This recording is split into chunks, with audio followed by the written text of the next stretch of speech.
Sackler owners of Purdue propose up to $6 billion in opioid settlement. By Dietrich, Knauth, and Hals. The Sackler family owners of Purdue Pharma LP have proposed a new and larger settlement worth up to $6 billion to resolve allegations that the OxyContin maker and its owners contributed to the deadly U.S. opioid epidemic, a mediator's report showed on Friday. The mediator, U.S. Bankruptcy Judge Shelley Chapman, has been overseeing talks between Sackler family members and 8 states and the District of Columbia. U.S. District Judge Colleen McMahon in December blocked an earlier $4.33 billion proposed settlement that would have legally shielded the family members, a decision that threatened to upend Purdue's bankruptcy reorganization. The Sackler family members are trying to win support for a new settlement that could allow Stamford, Connecticut-based Purdue to emerge from bankruptcy. The proposed framework would add at least $1.175 billion in cash, plus up to $500 million in proceeds from the sale of other companies owned by the family members, according to the mediator. While the agreement is not final,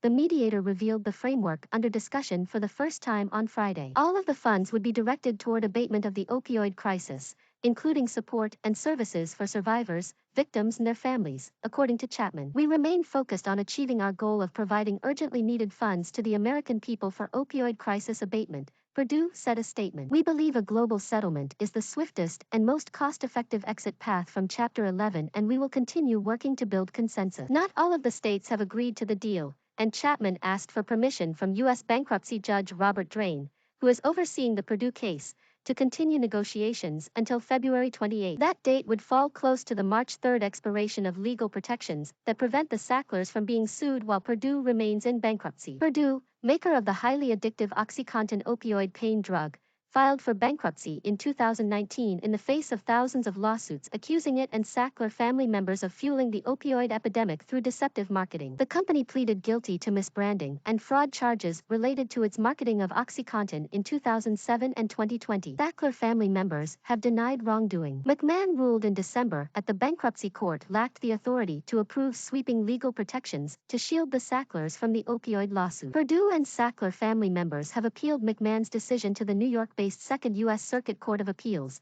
seeking to reinstate legal protections for the family members. Oral arguments in that appeal are scheduled for April 25. The size of the Sackler contribution was a source of controversy throughout Purdue's bankruptcy case. Sackler family members took out more than $10 billion from the company in the decade before it filed for bankruptcy, and they had a net worth of $14 billion in 2015. According to McMahon's decision. The bankruptcy court also evaluated the Sacklers' withdrawals from the company, but it concluded that there were legal and practical hurdles that made it difficult to recoup anything close to the $10 billion withdrawn.